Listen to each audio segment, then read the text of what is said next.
And US President Donald Trump slammed Hamas for ceasefire failure, saying that the militant group does not desire a ceasefire deal at all and instead wants to die. Listen to this. Pulled out of Gaza. They pulled out in terms of negotiating. It was too bad. Hamas didn't really want to make a deal. I think they want to die, and it's very, very bad. And it got to be to a point where you're going to have to finish the job. They really they asked for things. Israeli Prime Minister Benjamin Netanyahu called Hamas an obstacle to a hostage release deal and added that Israel, along with the United States, is considering alternative options to bring hostages home.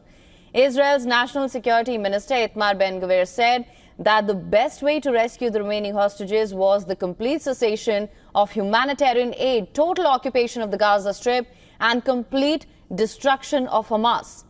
Qatar and Egypt are pressing on in efforts to mediate talks to end the war. They insisted that suspending negotiations to hold consultations was normal.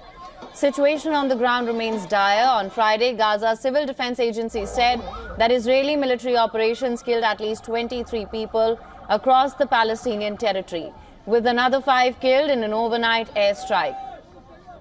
Not just military operations, hunger too is killing lives in Gaza. UN Secretary General Antonio Guterres slammed the international community for turning a blind eye to the suffering of Palestinians starving in the Gaza Strip. I cannot explain the level of indifference and inaction we see by too many in the international community. The lack of compassion, the lack of truth, the lack of humanity. And this is not just a humanitarian crisis, it's a moral crisis that challenges the global conscience.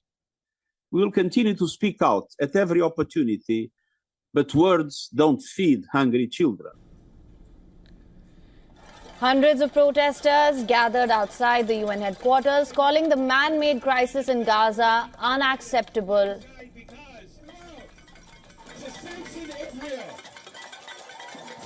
We are seeing little children, little babies starving to death because of this siege, because of this genocide going on already for almost 2 years. This is unacceptable. The world is waking up slowly. The rest of the world has to wake up.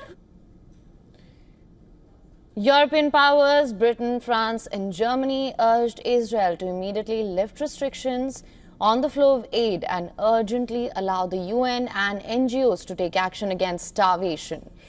Meanwhile, France has defended its decision to recognize the Palestinian statehood amid domestic and international criticism. Donald Trump said that French recognition of Palestinian state does not carry any weight. Look, he's a different kind of a guy. He's okay. He's a team player, pretty much.